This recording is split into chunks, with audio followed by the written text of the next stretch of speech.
Okay, we'll just continue on. Obviously, we won't get through all the questions, but we'll just see how far we get. So next is Brian's question. Brian, you're there somewhere. Do you want to, you had lots of questions. Do you want to ask a question or do you want me to Uh, read one of them or? yeah, I guess you could skip the first. The third one's probably the one I'm most interested in, but you sort of already talked about it with the Atkins second law stuff. But if there's anything else that you wanted to add to that, that would be interesting here. Oh, so what are the best books, papers that you can recommend that have greatly helped you understand or changed the way you think about biology and evolution? What fields inside and outside biology do you think are important to understand evolution that evolution students are not taught enough? Those are hard questions in the sense that um, one of the things I love about evolution is that it's really requires integrating knowledge from such a wide range of subjects. That makes the question almost unanswerable because it's almost everything is somehow related to evolution and natural selection. And you even see, the concepts of natural selection playing a role in computer science and especially in artificial intelligence and game theory and so on, which has a big role in social sciences. So kind of drawing the line is difficult. Um, I think as far as like practical advice, I think there's a couple of things. I read Nature, Science, and PNAS every week, and I've done it for as long as I can remember. And any given week, sometimes it seems like it's, maybe a waste of time because most of the articles they're okay, they're all good enough, but they're not that interesting. But what happens is if you do it week after week after week, year after year after year, you always have a sense of trend. You see new things coming up that haven't been around before, and you can recognize it because you've been paying attention. You a lot of the trouble in science is just getting the language and the words and the kind of the phrasing and culture of different disciplines. You can actually do that, get a lot of that by just skimming and kind of just kind of vaguely keeping your mind open and reading the abstracts of articles. Sometimes I look at the abstracts of articles in Science or Nature and I imagine that I was talking to one of my relatives who isn't a scientist and having them look at the journal and then imagine that I had to explain to them what was being said and realizing that it might just as well be written in a foreign language. I mean, biology is the worst. And figuring out, and so then I say to myself, okay, could I translate this abstract to an everyday language for somebody who isn't really a biologist? Somebody, they're smart enough, but they don't really know a lot of biology. It's actually an interesting thing to do. It's the amount of jargon is immense, and I think for most biologists they would have a hard time doing it. Um, I mean, my specialty is working across disciplines in many ways, and so I can read cancer, I can sort of read immunology and various other things, and more or less translate them. But that's a really simple way to do it that will really kind of keep you up. It doesn't give you much depth. For the depth, I think it's a little hard to say. That's really a personality dependent thing. But um, there's two ways that you get that. One is that you you do follow up with some things occasionally that strike your interest and you actually try to get to the bottom of it. And you can do it for your own discipline too. Within your own field, you'd be amazed. There's a phrase, I don't know if you know this, it's called forensic citation analysis. Does anybody know what I mean by that? So you know that in your field, I can say with certainty, there are certain articles, certain ideas that just get cited a lot. Articles start out and they always talk about it. Like, well, here's one that's, again, from influenza.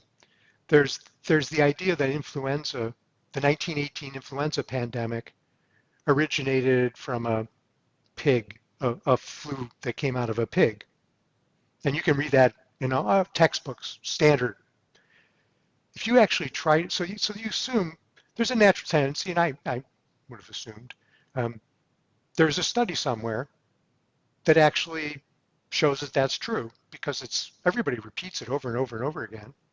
So you presume that there's a study that shows it. If you trace that back to the origin of the um, idea, it's pretty ambiguous. There's some evidence that maybe it's like that, but when you actually look at the study, you're like, oh, come on. That's true for a lot of things that everybody knows. You can learn a huge amount in your own field. Take something that everybody knows and everybody cites and just go back and back and back and back until you're down to where it came from. You'll be shocked. It's really interesting. And that's that's of some interest. It's not a real conceptual thing, but you can do the same thing with ideas. And then you're really going to have some fun. You're going to find it hard, but you'll have some fun because it'll start taking you. That's a good way to cross disciplines and learn things that are outside of your own field, like the thermodynamics. You might get interested in metabolism. You're interested in metabolism, sooner or later you have to understand a little bit about thermodynamics. Most people, they know delta G is supposed to be negative for reactions to go forward, Gibbs free energy. All those phrases sound right. You can look it up in a chemistry book and you can kind of understand it. But if you actually really trace that back so that you really understand it, you'll have to do some work. And almost always it's work that's really well repaid because you're starting out with what's critical for your own research. I emphasize that because that's usually the most practical and easiest way for people to pursue things, is to start with something that means a lot to you and that you're really concerned about, and follow out from there because it'll motivate you. You do it once or twice and then you'll really change how you think about things when you come across stuff that's new to you.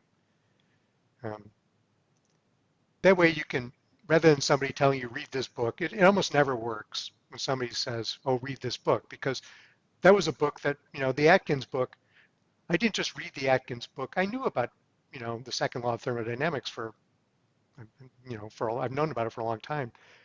It meant something to me because I was trying to understand the biochemistry of metabolism because I'm studying metabolism now. So it meant something to me. And so I pursued it. And then it changed my view of not just metabolism, but almost everything that I think about. But it happened in that way. So if you pick up the Atkins book, you might look at it and go, oh, that's kind of interesting, but it's not going to mean anything to you. So that's one of the reasons why book recommendations in science is pretty close to useless. You're ready when you're ready for things. It makes it very hard. I teach the first year graduate students in our department. It's very hard. The greatest challenge of teaching the first year grad, people ask me, do you teach heritability? Do you teach this or that? And over time, I've learned that you cannot actually decide you want to teach something and teach students that subject. You can't do it. It cannot be done. You can teach them in the sense that you can make them, they can take a test and they can answer the test question. But they don't internalize it, remember it, and use it. But one day when they're research, when they need to understand heritability, they will learn heritability and they will master that concept. And so it's like one of the real great challenges in teaching. You can't teach people something that they're not ready to learn. You can make them behave in certain ways because of the strange power asymmetry by which we run our business. But it's really a false sense. Teachers love it because teachers think, I know what they have to know and I'm going to make them know it. And I can demonstrate that I made them know it because I'm going to give them a test and they're going to answer the test the way that I want them to answer the test. It proves that I taught them what they needed to know. But it doesn't work because 3 months later, most people can't answer those questions. That's a really good point. Thanks. Yeah. Okay, another digression, but it's the day of extra digression, even more than usual. Okay, continue. Next is Sohayan's. She's not here. She's getting vaccinated today. There's a lot of vaccines today, right? Um, well, I'm I going have to one. skip. Hmm? I have one too, just later. I'm excited. Yeah, okay. Well, we're working through the list. Um, Margaret's next. Margaret, you want me to ask it or do you want to ask it? You can read it, that's fine. Okay. My question is about the paradox of robustness that you mentioned around the February 8th class. As I understand it, the idea is that any robustness mechanism that protects an organism from perturbation will have the side effect of protecting it from selection against deleterious mutations that arise relating to that process. The question is whether this is always the case. Must a robustness mechanism protect against mutations? And then some follow-on questions, but let's start with that. Well, the short answer is no, and I think your reasoning is correct.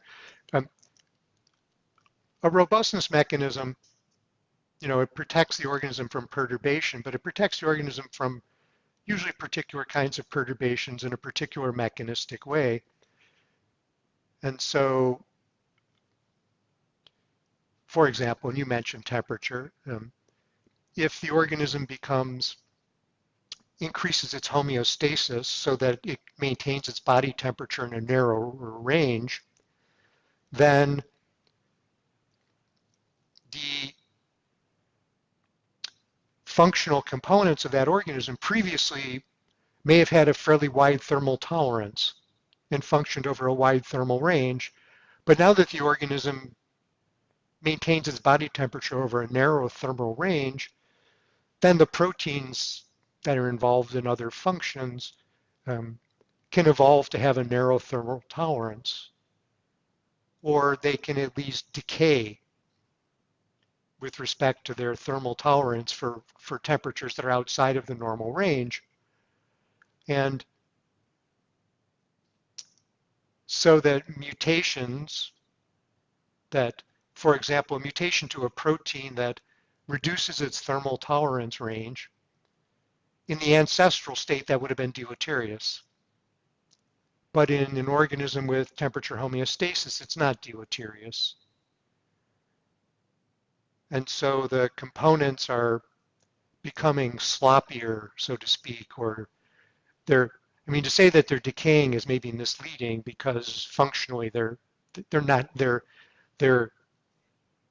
such mutations aren't actually changing them functionally in the current context in which they're living, but they're allowing the organism to accumulate more genetic variation.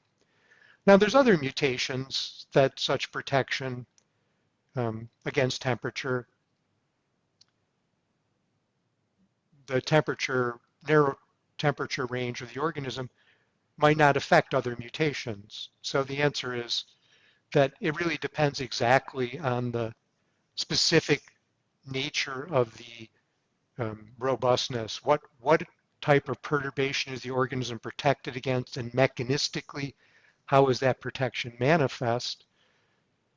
So the argument, I think, to turn it around and say is that there will always be a range of mutations for which um, the selection pressure has weakened, but the breadth of that set of mutations relative to the range of mutations that might occur is an open question because it's very dependent on the spectrum of possible mutations in relation to the mechanistic aspect of the robustness property itself.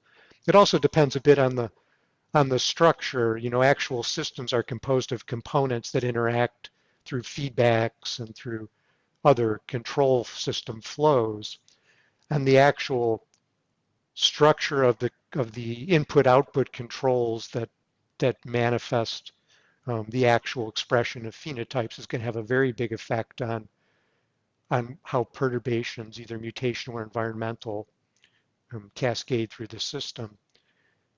systems correct for lots of things by error correcting feedback, and that can render lots of things not very important. But there's always going to be some zones of sensitivity. There's sort of a folk idea in control theory that whenever you make a system less sensitive to one thing, you make it more sensitive to another. And all you can really do is shift the sensitivities. This is formally mathematically correct for frequency perturbations, for certain kinds of frequency perturbations, which are the typical way control theorists like to think about things. If you make yourself less sensitive to high frequency perturbations and you have a particular kind of control structure, you necessarily make yourself more sensitive to other frequencies. So there's some very specific things that can sometimes be said, but generically, I think in biology, it's just you kind of have to pay attention to what is really going on. So I think one reasonable criticism of the way the idea was presented, it was kind of vague, and that there's sort of this cascade. The problem is that there isn't really a formal way to state it that generally works. There's sort of a general principle which kind of gives you a sense of how to think, and then every system you have to really look at to understand. I think it's really important because I think that the history of life is in evolutionary trajectories are often associated with changes in sensitivity to perturbation.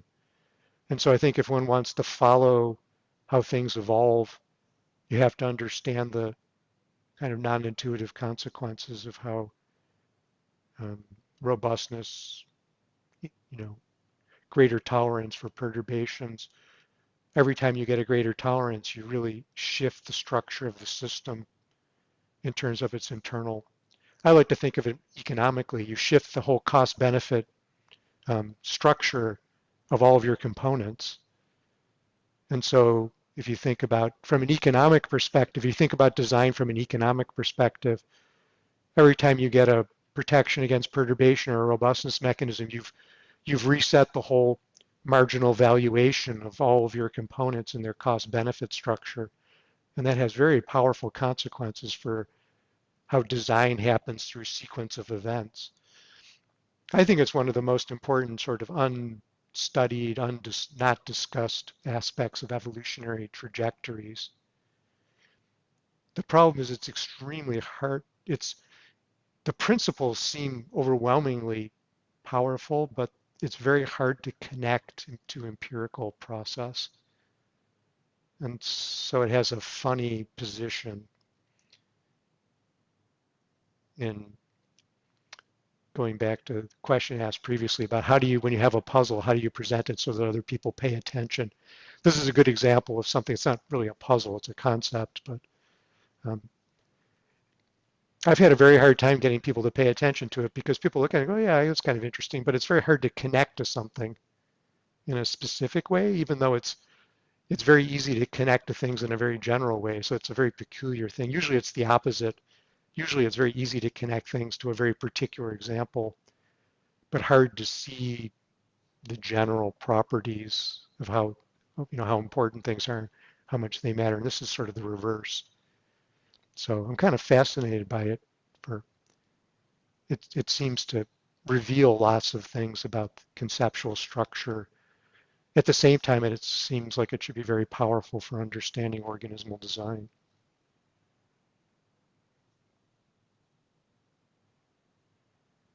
You had other points. Do you want to raise other points, or is that a... I think that takes care of the main question. Yeah, that's good. Okay, great. That's a good question. So thank you. Let's see. Okay, that was all the questions I printed out from this morning at some point in time, but people have added a lot more questions. So we'll have to go to the chat for this meeting. If you go to it, people have been posting things. And so that was Margaret. After Margaret came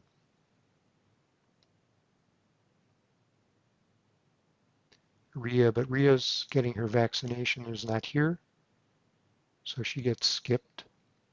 because we have too many questions anyway. And so next is Amber. Do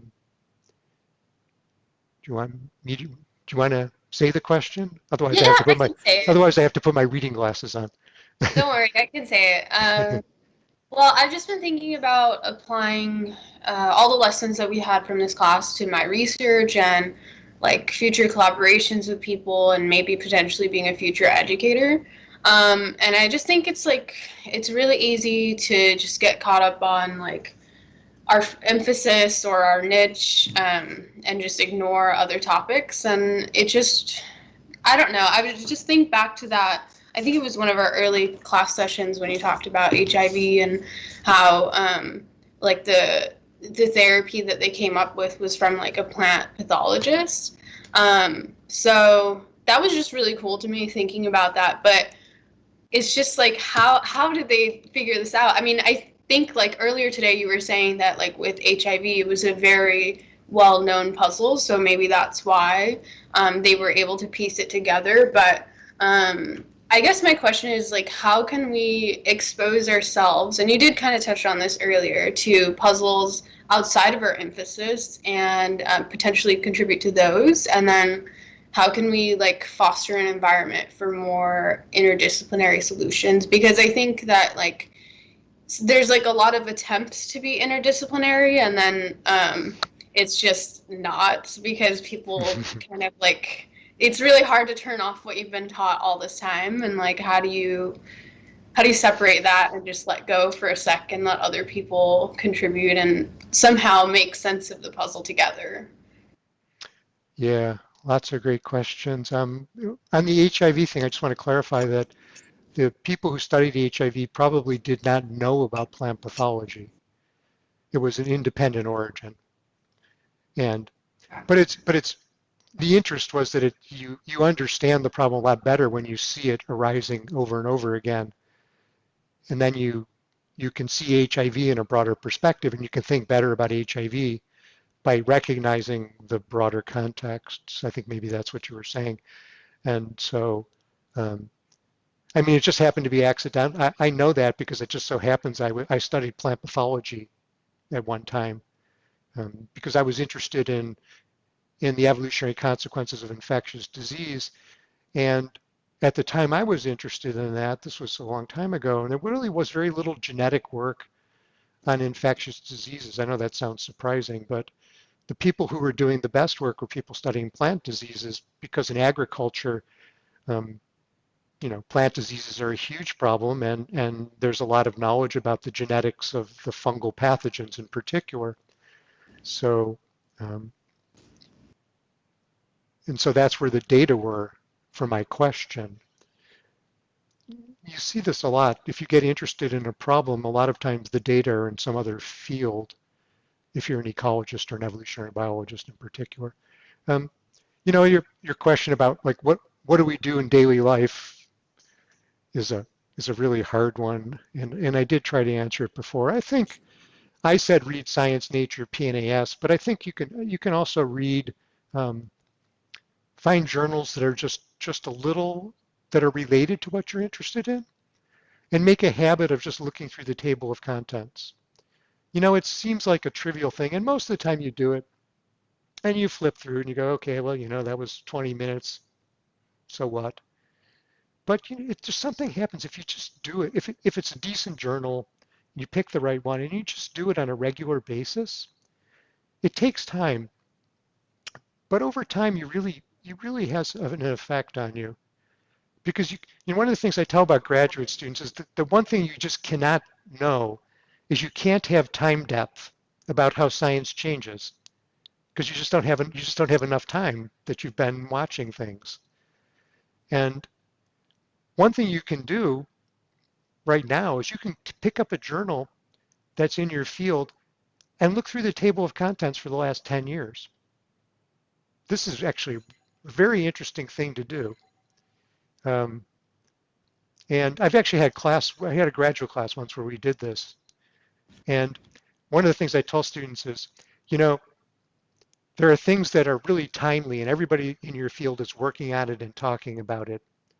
And some fraction of those things 10 years from now, nobody will have heard of.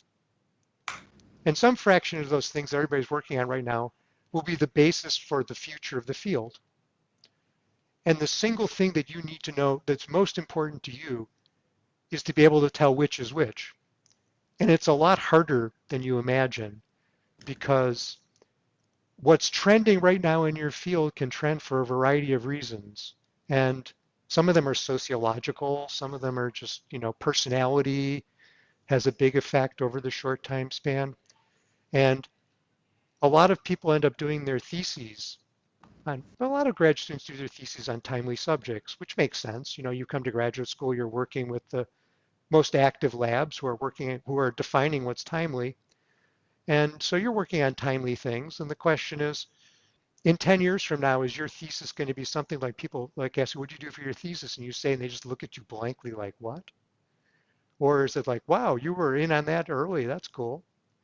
So this is actually a really important thing. And how can you tell? And I would say that there are some things you can do to tell a little bit. This is kind of what this class was about a little bit. What's a good puzzle? What's a good problem? What's a puzzle that will keep on giving and won't go away?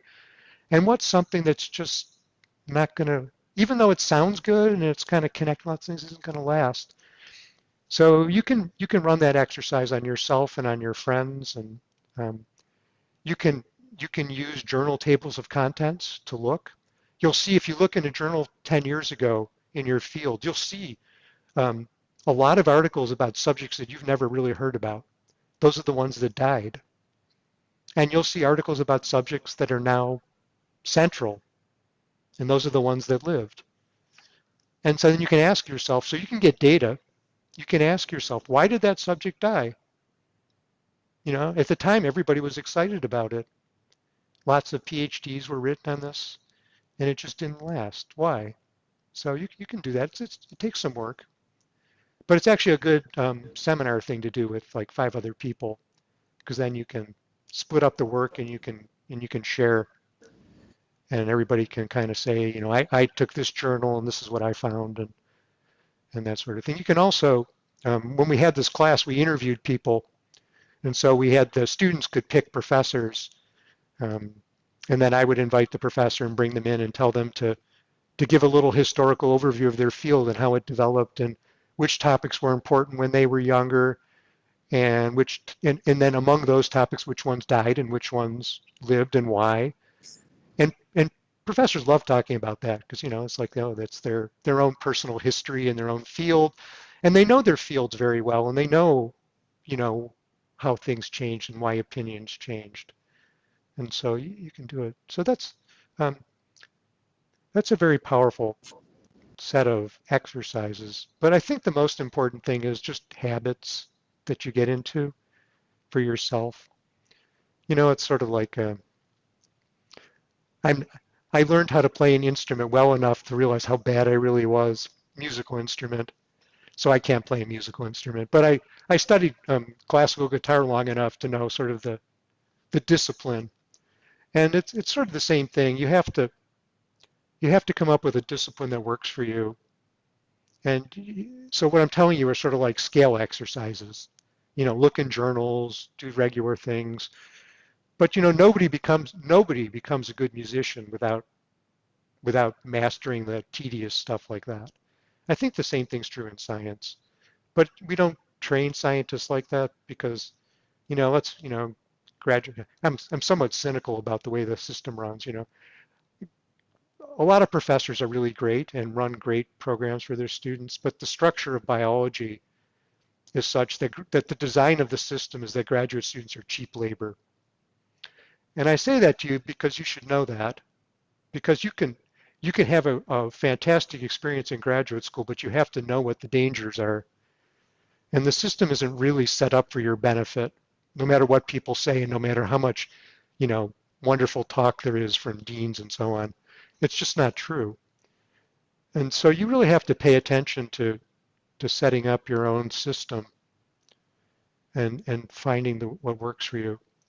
So I think it's important to come up with a set of exercises and things that work for you. And you can try lots of things. I think trying to write little review papers. So imagine, in your field, trends in ecology and evolution would be a good thing to focus on. Other people have other journals that are like that. They're sort of review opinion pieces. Imagine yourself writing those and do it all the time. Just think, I'm kind of finding this subject interesting. If I was to write a trends, we call it trends in ecology and evolution, a tree article, what would be the title and what would be my theme? And just use that as an exercise all the time. And once in a while, write an article. It's actually if you work a bit and collaborate with somebody who's a bit more experienced at first, you can actually get publications while you're quite young as a student and as a postdoc. And it really helps a lot because it gives you another dimension to your thinking and your work and your publication record. It gives you an added dimension that people respect and recognize. It's not to do instead of your work, it's to do in addition to your work. So well, it takes more time. That's the way it is. But um, but you can do those things if you have that kind of curiosity. And the way you do it is to start 20 such articles and write one, and just get used to that notion that that the ratio of things that you start to finish is 20 to 1, but that you do finish one. It's not that you start 20 things and don't finish any. And I think that's also hard for people to get used to. We have this notion because of the way our education system works that you start something and you finish it.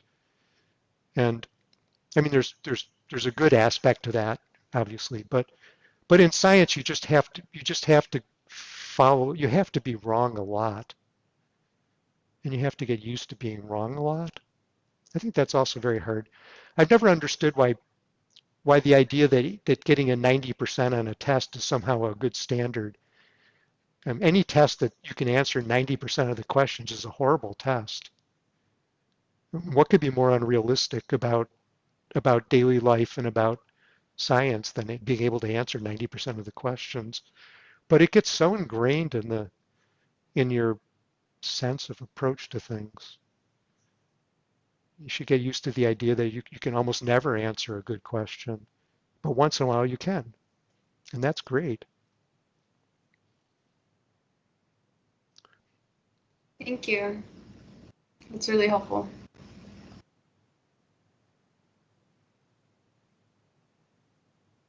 Okay.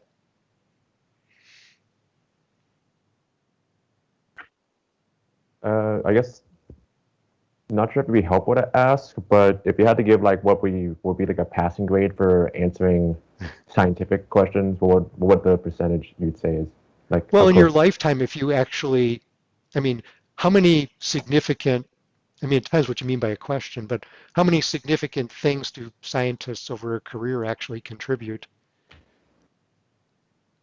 0 or 1 is probably the most common numbers. Mhm. So, I mean, it depends what the type of scaling is. I think for teaching, I think a good test is a test that you expect the students to be able to answer about 20 to 30% of the questions is sort of what strikes me as the right level of challenge. There should be a level at which it's not so far over your head that it's meaningless. It's something you can reach for and achieve, but it's at the limit of where you are. Mm. All the other stuff is stuff you can just look up. If you're not being challenged at the level that's sort of at your edge, and you're just, I mean, what's the purpose of giving a test to somebody that's stuff that they could just look up? If it's on Wikipedia, there's no point. There's no point in. I mean, there's actually that's not exactly true. You can do exercises, and you need to be able to do things like that. But um, for the most part, those are crutches for teachers. It makes a teacher's life a lot easier if you structure the educational system that way. And then the teachers come up with a whole bunch of theories about why it's the right thing to do, and then they all feel good about it. But I mean, it's hard for me to see that anybody who's thinking about it for realistically and directly would actually agree that that structure is good. I don't know. I'm lucky. I try more and more to teach higher and higher level, graduate level teaching. In part, it's not that I don't like teaching undergraduates, it's that I hate the system. It's very painful for me to have to deal with. It just seems so incorrectly formulated to teach people. But it's impossible to get out of the structure. Even though in theory, academic freedom guarantees your right to teach in the way that you believe you can teach, there's zero chance that you could actually really do that if you really think that the way that teaching is done is wrong. So I try to teach these sorts of things where whether it's working or not, I can get away with it.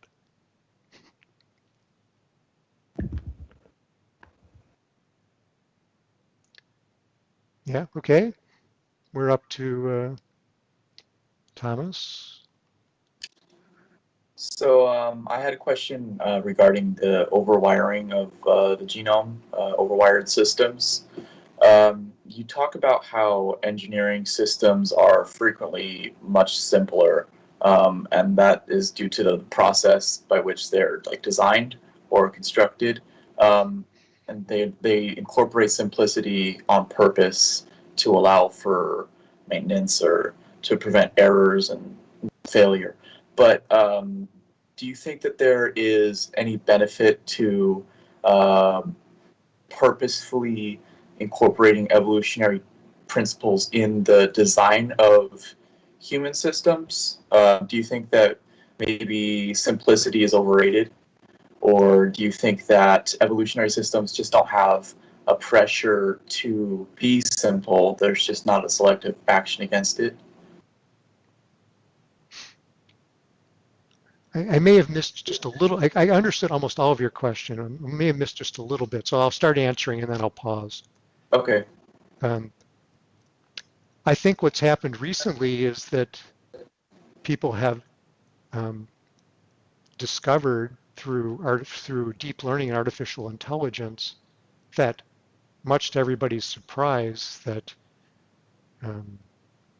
basically deep learning is basically an evolutionary algorithm. You know, it's just a dynamical process of trial and error, and there's a selective function that tells you how to change over time and improve the system. And people understand this, and people sometimes explicitly use evolutionary principles in designing things, and sometimes they just use learning algorithms. But the difference between a learning algorithm and an evolutionary system is kind of a super fine point, because learning systems are pretty much have the properties of evolutionary systems, broadly speaking. And one of the great surprises, and this is what I tried to emphasize in class, is that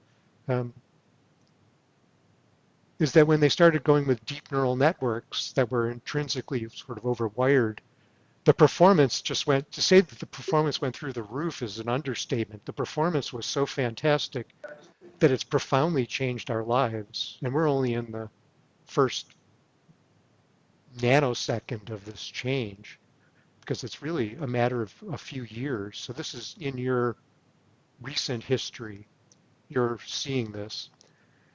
But for the rest of our lives, we're going to live in a world that's increasingly dominated by the changes, the engineering changes that have happened, by the discovery that trying to design things step by step by putting together simple pieces that are understood is not that effective compared to this alternative way of coming up with designs through these deep learning systems that train these highly overwired networks on data through trial and error to become better. And so the radical change in human engineering that just happened in the last couple of years that we still haven't really even sorted out yet is that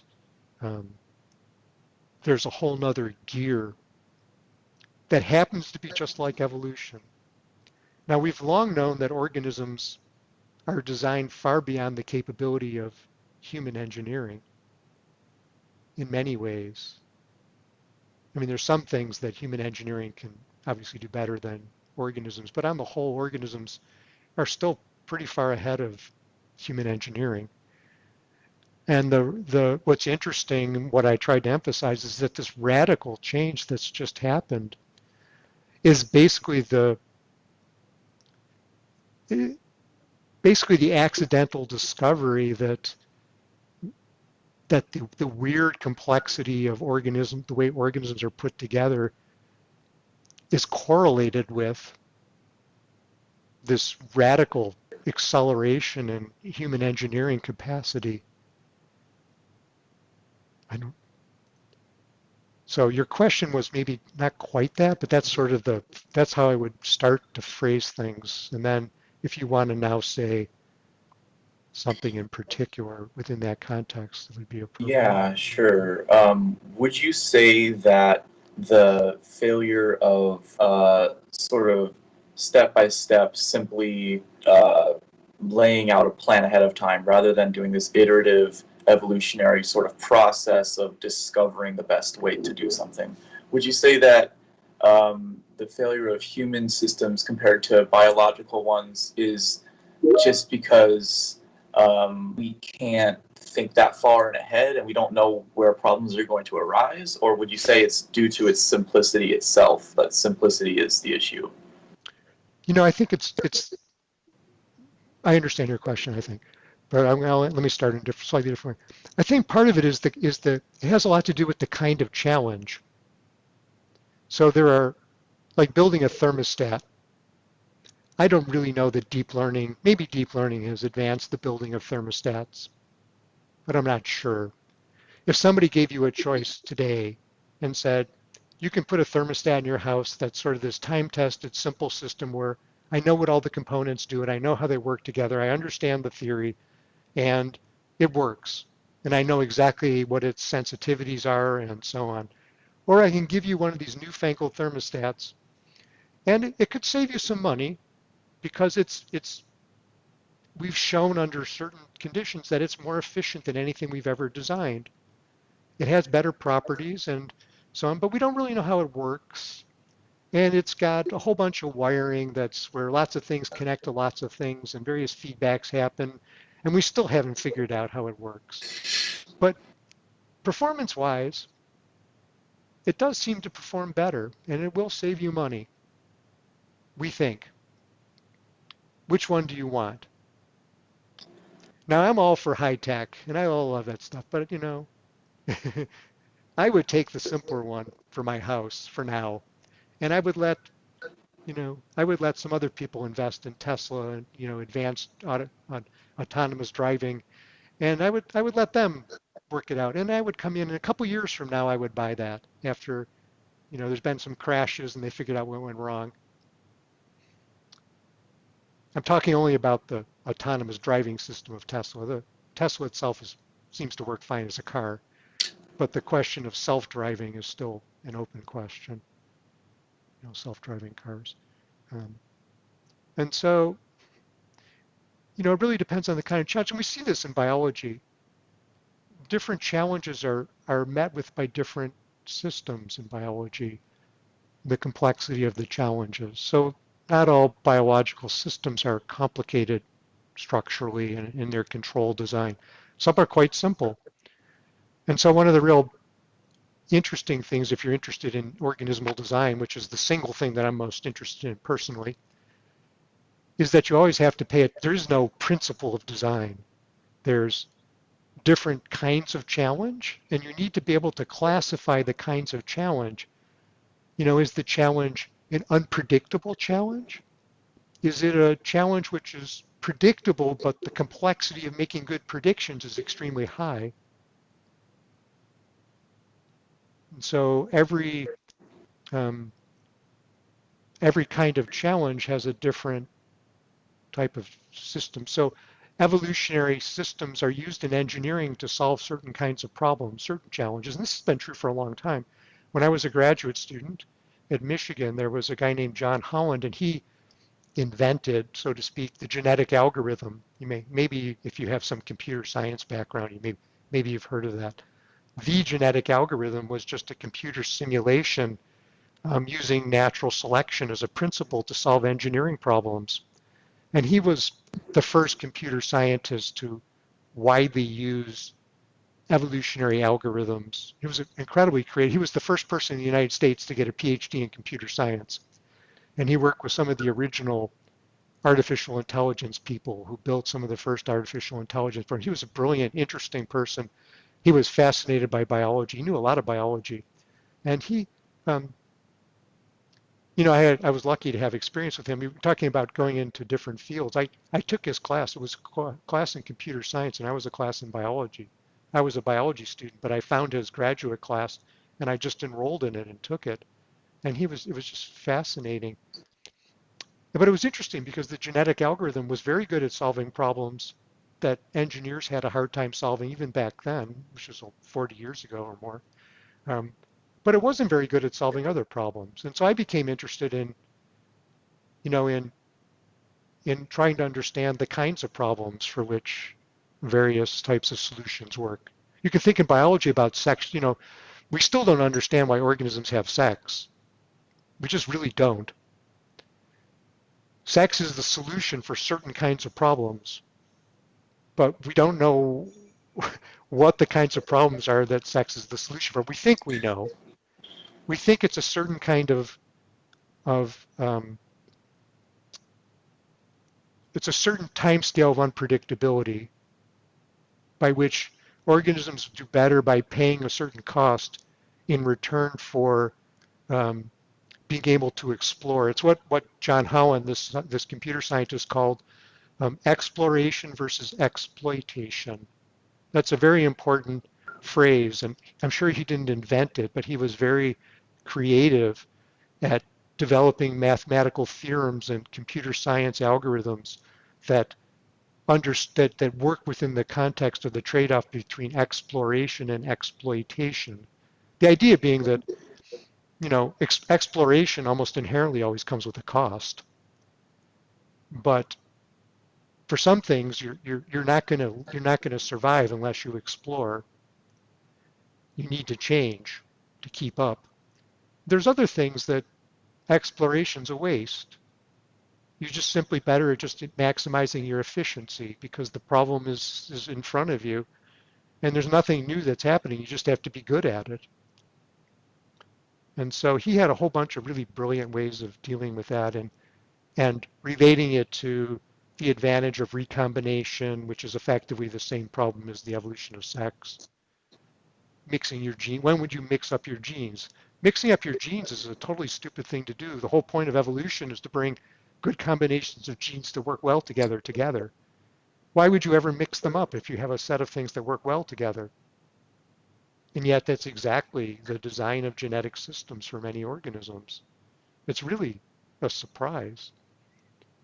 And he was really brilliant at connecting both the biology and the engineering things. And so and my own tendencies that way. I like engineering. I like design problems, so I like engineering things, but I love biology.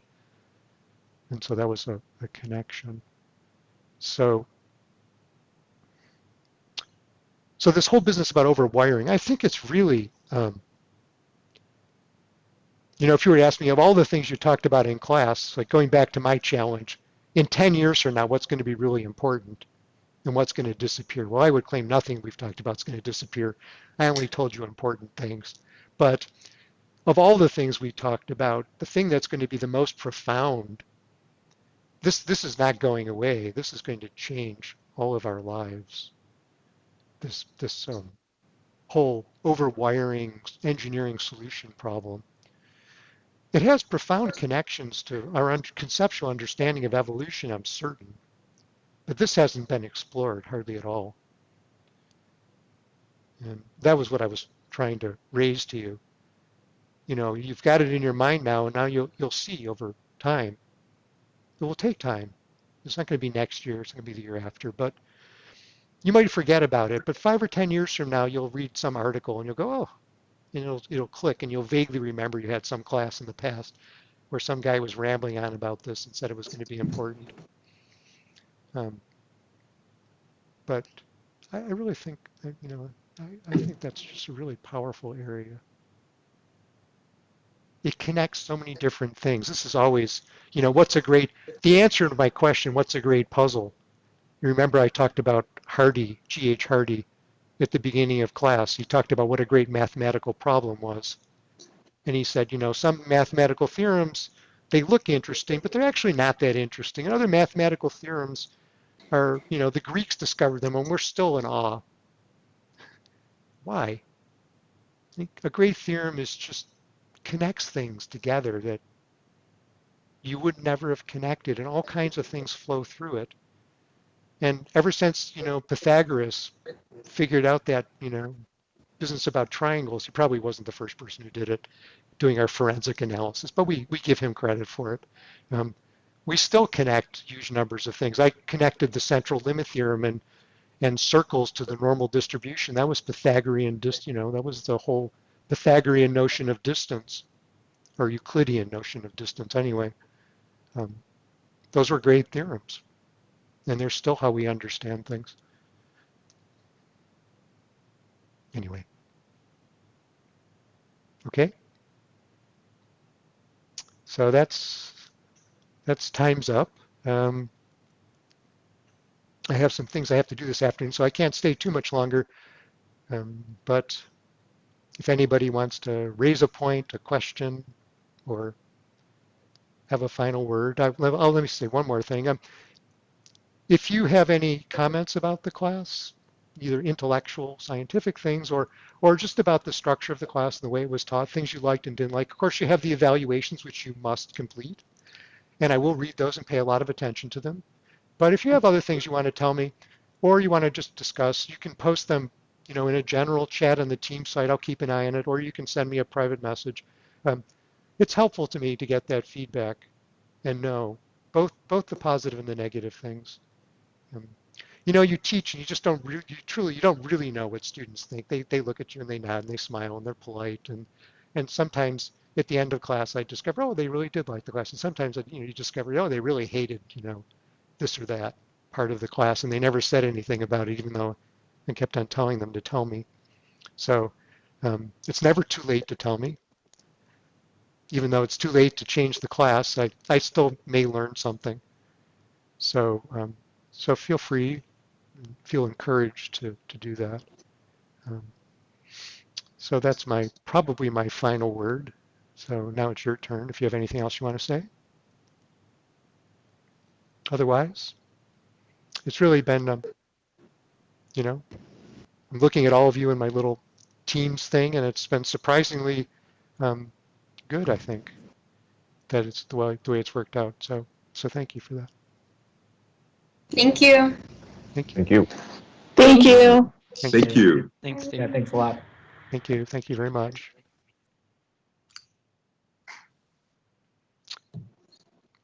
Okay. Thank you. Bye-bye. Thanks, Steve. Bye, everyone. Thank you. Yeah, see ya. It's been great. Thank you. Thank you for participating. It's all been great. Really appreciated your comments. It has. Really appreciate the class. It was great. Yeah, you added a lot. Thanks for your comments and questions. I had a lot of fun. Good, good. Well, that's the way it's supposed to be, but it isn't always. So it's great that it worked out. Yeah. Okay, take care. It shows that you put in a lot of effort to make it that way too. So Well, thank you. Yeah, it's nothing just happens. That's true.